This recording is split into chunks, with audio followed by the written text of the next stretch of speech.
Think. Yay, we're live!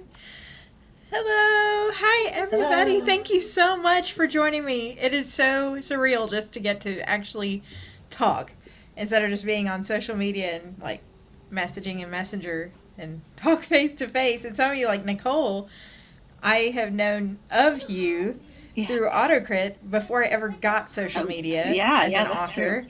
So this is Yeah. awesome. But all right, so we've got some people already signing on. Hello and welcome to our indie author live chats. We are doing science fantasy today, and my son is already excited about the science fantasy. But we're doing science fantasy talks with some indie authors. We have Kimberly Grimes, Tina Capricorn, and Nicole A. Oliver today. And we're just going to talk about our books a little bit and what is coming in 2022 because this is a really, really big year. So why don't we just start with Kimberly and we'll just go clockwise around and I'll go last and tell the viewers a little bit about who you are, and I'll try to drop some Instagram chat or links in the chat too as people talk so that way you can connect with us if you want to. Hi, my name is Kimberly Grimes. I am a YA science fiction and fantasy writer. My book Isildas debuted last March. I it's I've been working on it for so long. It's kind of like a real thing. But yeah, I'm that's pretty much it. I'm sorry, I get really nervous, so I may And you like got such a babble a lot. unique cover too. Who did the cover for that? Because it was so I pretty. designed the cover myself. I Oh designed the wow! cover for that, and also my novella, The Red Umber Forest. I designed those covers. Um, Wow. I don't recommend designing books. I probably won't do it again for any other series, but it was fun. But yeah, going forward, I definitely recommend. It's just a lot. It's a lot to do on top of everything else that we have to do as indie authors. So, but yeah. So you love to write, but don't come ordering covers. Yeah, no, no. I love doing graphics and all like just basic, fun stuff. But yeah, Hmm. no, I don't do Oh, hi. See, we've already got some hellos coming in. Hello, everybody who's watching. All right, Tina, tell us a little bit about yourself. My name is Tina Capricorn, and I am a indie author of two books. I have them right here. Shadowglass and The Anchor of Time. There we go. Everything seems backwards here. I'm in another dimension. Um, and I really love time travel. Definitely a big fan of Star Trek and Doctor Who, as you can tell. And that definitely influences my science fantasy. But yeah, I published my first one in December 2020, The Anchor of Time, and Shadowglass I just published in November. Sorry, time is an illusion. But yeah, I'm really loving the indie author community on Instagram, which is how I met all of you wonderful ladies. And so I'm so excited to connect here. And Kimberly actually and I are looking into submitting to an anthology, Kingdom of Ice and Wrath by Tourmaline and Quartz Publishing. That's a Oh, mouthful, but Yeah. we are. You inspired me to try it out. I've never done an anthology or any kind of short fiction. I've only done novels, and so I'm really excited to try that out. But yeah, Yeah, we're that's gonna a little have bit a good about me. time, like, throwing ideas off each other because I think short stories are another great way to build your author portfolio. So, I mean, when you can, definitely, write them and try to submit to as many as you can. I did 2, and I got accepted last year, so I've got, another one coming out. It's on lock and key. I'm not supposed to talk about it, but, it's coming out later this spring. Uh, yeah, sorry, go ahead, Tina. No, no, I just wanted to Yeah. shout out that like it's real. The community is real. oh yeah. And I would have found that out except you posted about it, and then we have a tentative critique group going on that I am officially live streaming, asking you if you really want to do Yeah. it. So it's just I don't know. It's just been really great getting to know other authors on here, and I think as I move more into that as a career, it's just really nice to connect with people because it can be so solo. So again, it is kind of magical seeing your faces and talking to you. So, but I will hand it off to Nicole. Yeah, Nicole, tell us a little bit about yourself. So I published my debut novel in 2021 in September. It's a young adult. It's more like I would call it paranormal fantasy, but the main character, the sciencey part comes in. The main character's a smart girl who believes in science and doesn't believe in magic or any of that sort of thing. So when she finds out she has this magical heritage, it's sort of a huge change for her. So there is my book.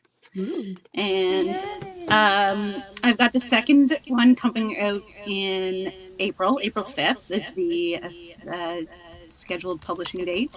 I'm working on edits now. I've gotten it back from developmental editor, so working on that. And yeah, it's been a wild ride, like publishing my first book. I've been writing off and on for years and years.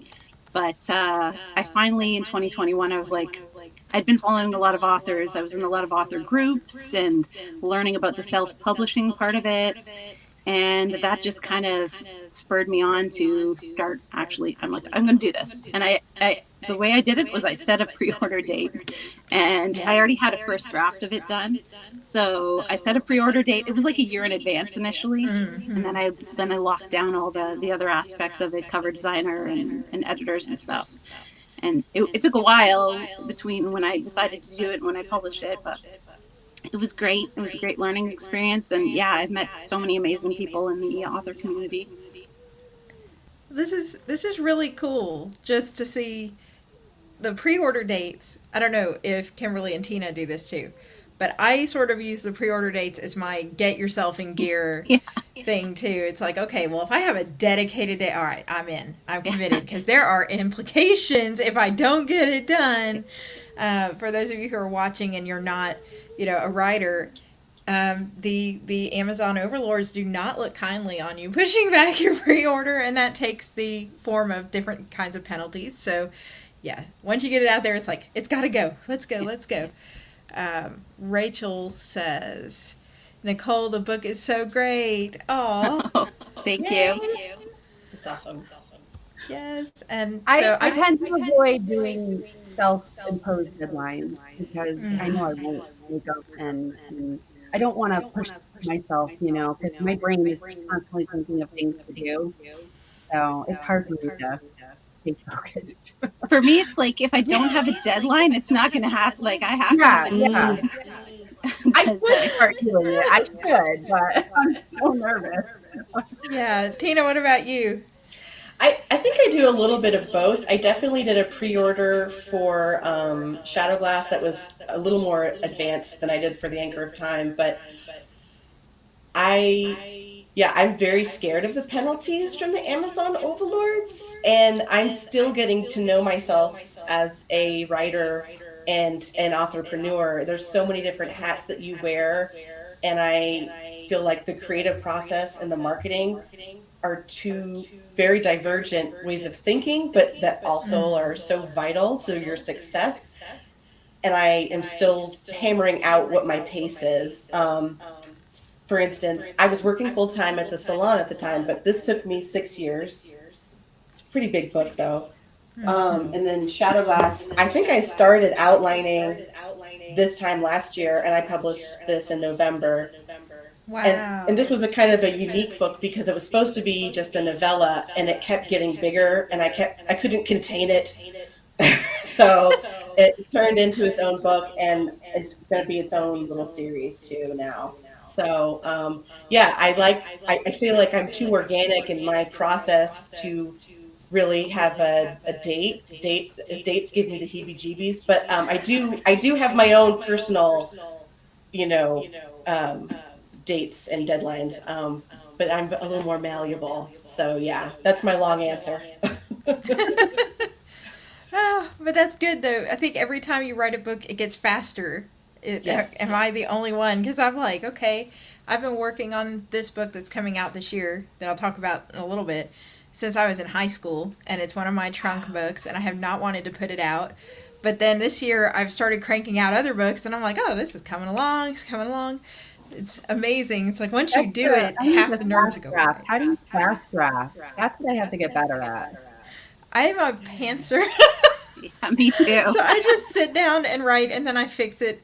It's all fixable in post, is what I hear in It's the true. It's true. in the media industry. It's the same in books. I'm a developmental editor too, but it's harder to do your own book. So I do my Yes, first yes. draft, and then I send my poor developmental editor. Sorry, Emily, if you're watching. My poor developmental editor, my unedited shamble, and she sends it back with, your beats are off, you're missing this, you're missing that, and then I just try to adjust from there. Well, But that's what we need to start looking into as a developmental editor to kind of partner with, you know? Take some of yeah, I the mean, you pressure can't off, developmental edit your own book very well. You can't. I It's hard. I think you can try to self edit a lot of things, but you just have a different view when it's your book. Your brain autofills all that stuff. So. So do they have developmental editors specific to like genres? I specifically work with sci-fi and fantasy, but I took courses in college to do editing, so it's like I think technically speaking, yes, I can edit a lot of genres, but my favorites are fantasy and sci-fi, and I do them a lot quicker than like a nonfiction or something like that. Because you know what you're Yeah. looking for too, right? Like the different, like all genres have different places you're going to put the beats in, different ways you're going to express things, and different expectations too of tropes and stuff. Oh yeah, yeah. So yeah, tell us then what is coming up in 2022. Nicole, I'm going to start with you, and we're going to go around because I heard you mention book 2 that you're working on, and that it's already up for pre-order, right? Yeah. Like I said, gonna see if I I can find it. I can't give myself a deadline because I won't stick to it 100%. I have to have like a hard deadline. So I need an editor deadline, I need a ARC reader deadline, I need a pre-order deadline, and then I'm like, okay, this is coming, I got to do it. But I think that's just the way that my brain works. So, yeah, I have it set up for pre-order for April 5th. And like I said, it's been through developmental editing already. So I'm doing my own rewrites and editing right now. And then it'll go to proofreader.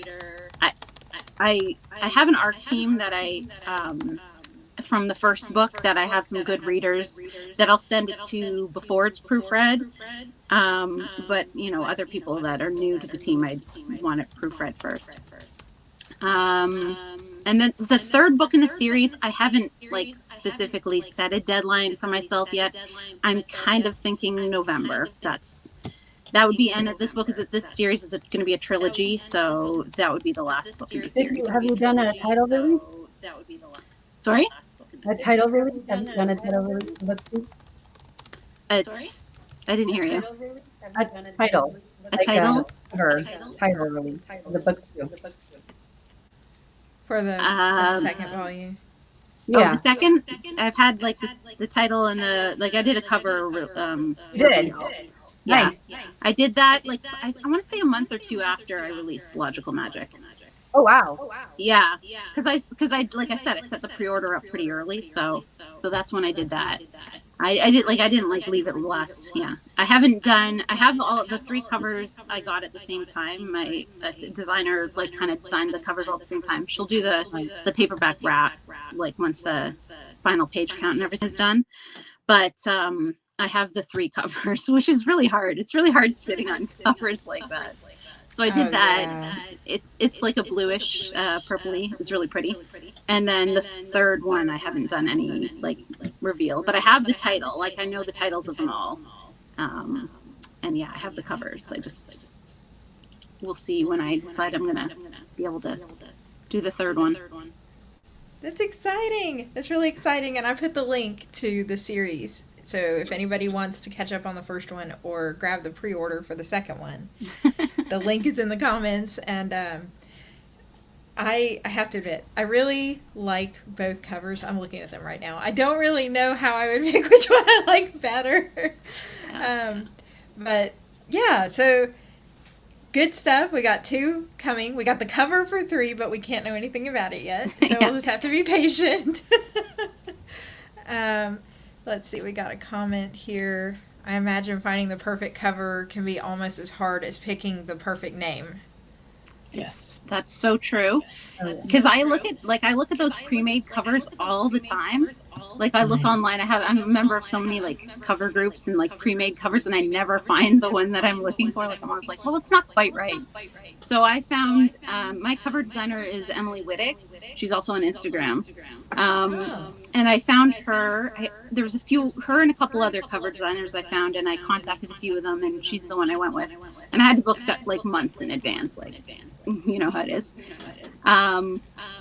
But I told her what I wanted, but it was kind of like, just here's some mouth garbage, like this is what I want, this is what I don't want. But there was no real, like, I didn't have an idea. I didn't really know exactly what I wanted. But she's really good, and she just came up with, this was like her first design, and we did a few tweaks on it, but I loved it, and I was really happy with it. So it worked out really well. Awesome. All right. So Tina, what's coming in 2022? Because I have, just out of reach where I can't get it, this beautiful copy of both of your books and a candle, which my family loves. So what's coming out in 2022? Sequels to both of those, hopefully, is what I'm hoping. I've been working on the sequel to The Anchor of Time for a while. I actually started it when I shifted careers in March 2020, when we were all home for a while. That's when I started drafting that second book. And it's a dystopian future sci-fi, but it's definitely got strong elements of magic that are kind of established in Shadowglass, because these are all in the same universe. So a lot of the world building and magical stuff is the same, just so you don't have to relearn every time you pick up either of those. And so hopefully the sequel to The Anchor of Time, which should come out at the end of the summer, Lightbreaker, and the sequel to Shadowglass, which is By the Light of Dying Embers, which should hopefully come out in Christmas next year. Shoot for the Moon, Land Among the Stars. I haven't set a pre-order. This is just me saying that. So, but in the meantime, most immediately, my Cosmic newsletter subscribers are getting a bonus chapter to Shadowglass for Valentine's. And then I am also an artist, and I don't design my own covers, but I do my own character art. And so I made an anti-Valentine out of 2 characters from this book. So there's a little something for everyone. Someone likes Valentine's Day, you get this extra chapter. If you are like, bah, humbug, guess what? I got a great anti-Valentine card for you of people. Is there discount chocolate day chocolate involved? That would be awesome if I could somehow email you chocolate. I know. See, you'd be so rich then you wouldn't even need. It's like, bye, Tina. Yeah. I'm also working on learning how to email chocolate this year. I just added it to my list. You heard it here first. But also, I'm trying to write for an anthology with Kimberly Grimes. We're both trying out for, I'm going to say it again, A Kingdom of Wrath and Ice, by Tourmaline and Quartz Publishing, and their submissions are starting in April, and hopefully that book will be coming out also in November of 2022. So if I really do my homework, y'all, you could have a lot of offerings from Tina Capricorn this year. So, but yeah, that's about it. And that's a lot. That's enough. Yeah, that's a lot of writing. That's a lot of writing and a lot of chocolate emailing, and yeah. Yes. Kimberly, what's going on in your 2022 besides the anthology that you're trying to try out for with Tina? Yes, I am working on the Kingdom and Wrath of Ice anthology with Tina. My friend is... sorry. I'm also working on book 2 of Isildes. There's Isildes. It's called Faunus, and instead of gold, it'll be silver and navy. I have not designed the cover yet. It's kind of in the works, but I am planning to hopefully release that at the end of the year. And I'm also working on a YA dark fantasy. It's separate from the world of Isildas, but I really wanted to practice my fast drafting. And so that was kind of that project. And I'm failing at it miserably, but I will continue to try and really grasp the concept of fast drafting. But I have another short story coming out later this spring. Um, that's the one I can't really talk about. But I really have discovered short stories I wrote 2 last year. One was accepted in Telehealth Press's Frontiers Anthology and that was published in November. And then the second one was accepted, but it'll be published in this year. And I just find that they really help build the author portfolio, that I'm good reads and everything. But yeah, so working on like the story this year and swap and beta read and do all that stuff. And just keep writing. I have an Etsy shop that I am obsessed with. I have some, working stuff for writers in there. And I just trucking forward. Yeah, but hopefully, even if you can't speed draft, you have less to do after your developmental revision comes back. Because my developmental revisions are what takes time. Like, I'll knock out a book in NaNoWriMo, and here's the full book, which is for those watching National Novel Writing Month, and that's in November. But then I can literally spend 3 to 6 months revising and fixing everything because I had no outline, and it just... Yeah, I've been known to completely chop off endings. And that's after you send it to the developmental editor?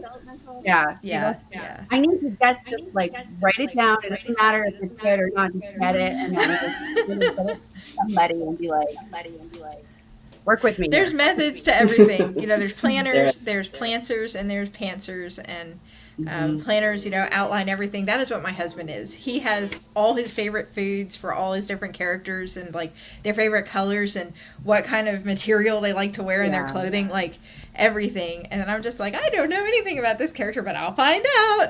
Yeah, like this right. It took me a long time because I was also learning the concept of how to write a story, how to go from point A to point B, the right way. Yeah. So a lot going on, a lot of writing on all of our accounts. I won't go into mine too much because I know if people are coming back to watch this, they've heard this before. But this year, my 2 big goals is to finish a dark fantasy romance for the Realm of Darkness box set. And last year, my debut novel came out last year, The Vow That Twisted Fate, and it was an epic metaphysical fantasy. I loved it. Like portals. I loved it. Time traveling dwarves and stuff. Thank you so much. So it's going to be a little different in feel. The romance on that one was not the key focus of the story. It was like, oh, here's this side romance that sort of developed without me planning on it too. And then this one is my trunk book. I've worked on Splitting Dawn since I was in high school and just never got past a certain spot in the middle. And then I met Draco, who is the villain, and I fell in love with Draco. And I was like, well, this changes everything. So here we have the book that's coming out completely revised, switched to third person, added a couple POVs, and yeah.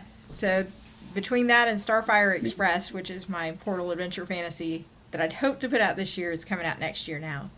I'm mostly writing like a crazy person, putting out 2 novellas this year to lead up to Splitting Dawn, which is the first full novel in that series. And wow. Yeah, I got to show Draco's love story in the 2 novellas before he's the villain in the big book. Because everybody should know a amazing villain's backstory, I guess. Yes. I love a good villain. Oh, thank you.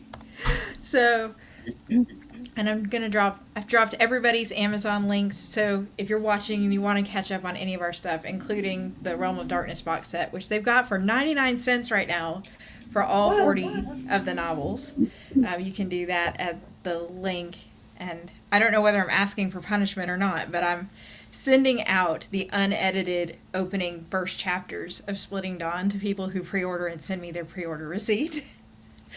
And so I guess I'll hear early. It's like, oh, I hate this third person that you're doing, or yay, this is great. I want to see more. So yeah, who knows? Great. But yeah, so we got a couple questions before the live, and to the viewers that are on, if you have questions for any of these amazing authors, please feel free to drop them, and I will pull them up on the screen too.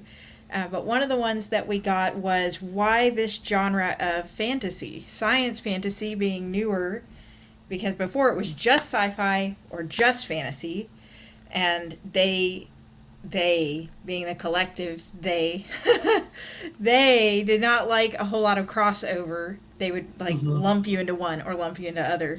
Usually the bookstores or the libraries wouldn't put the books in both sections, so you had to like pick, this is more sci-fi or more fantasy. And now, hooray, science fantasy is an official genre on Amazon and everything. So why branch out into science fantasy? No particular order. Whoever wants to jump in first can jump in. I guess I'll go first. If one's good, two's better, right? I just think it's the mashup of all the things that I love about the genres that I read. Again, Doctor Who is such a great example. We do have actual astrophysical concepts within this time travel show, but they're also vampires and romance and dinosaurs on a spaceship and all kinds of stuff. And I think as storytellers, why wouldn't you want to be able to pick from everything? And so yeah, I feel like for me it's the dichotomy that makes the most sense for my storytelling, and it's a lot of fun. And how about you, Nicole? Because your title is actually Logical Magic, which is really intriguing. So that was like, I had this idea of this girl who was like very scientific, very like believes in science and logic, and that's how she figures her world out, and that's how she sees everything. So just to be thrown into a completely different world and realize that everything she ever kind of believed is wrong, and there's this whole other world out there.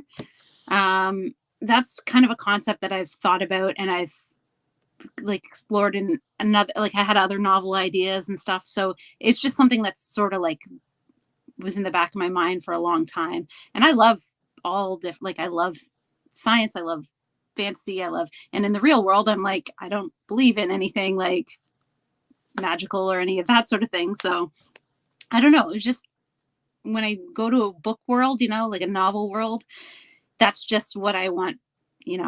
I want the magic and I want the reality too, right?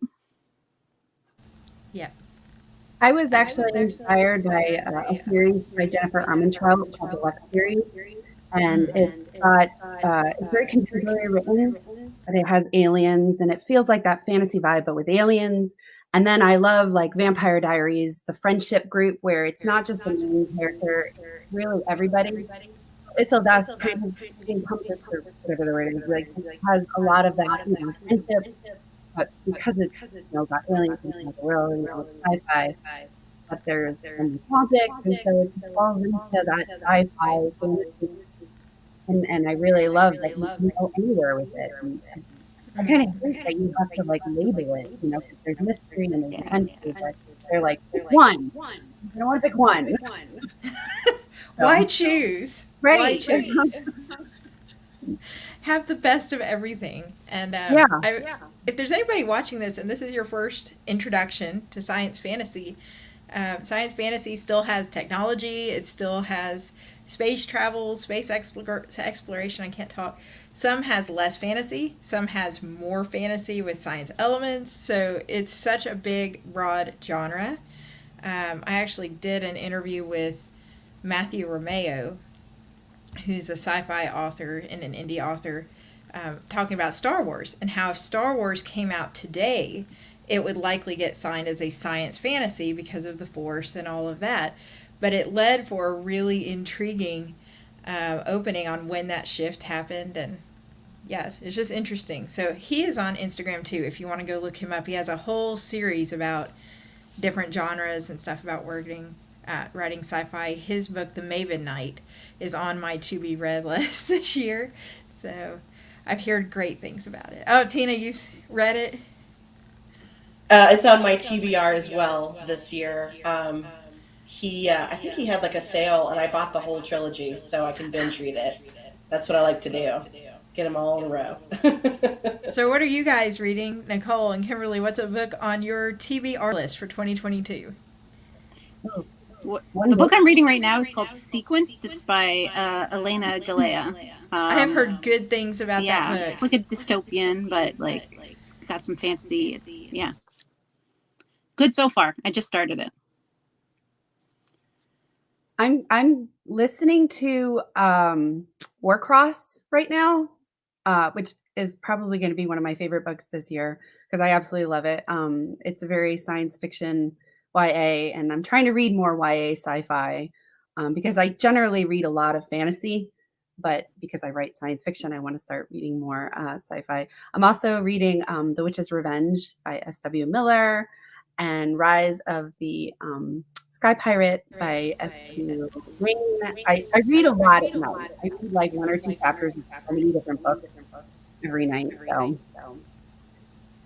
Wow. I've got too many to label because aside from writing, I edit. And so the majority of my time is honestly spent editing. And when it's not, I read for Readsy Discovery. And when I'm not, then I do my for fun reading. And I want to read 26 books for fun this year, one for every letter of the alphabet. So I dropped my alphabet reading challenge in the comments because this year I've decided to take my mom's old high school advice and do all new authors that I've never read from before. And I'm going to twist it and make them all indie authors. So if you're looking for indie authors in science fiction, fantasy, or sci fantasy, then there's a list of 26 for you to add. My poor TBR list is like, please stop. So we have one final question for today. And then I know we're a little bit over, so we will wrap it up. But is there romance in your books? Yes. I see a lot of nodding.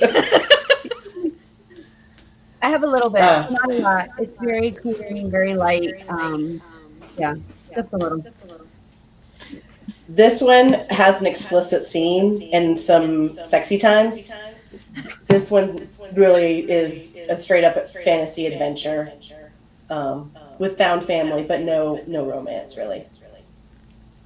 Mine's pretty romance focused, but it's young adult, so it's not like, there's nothing smutty or explicit to it.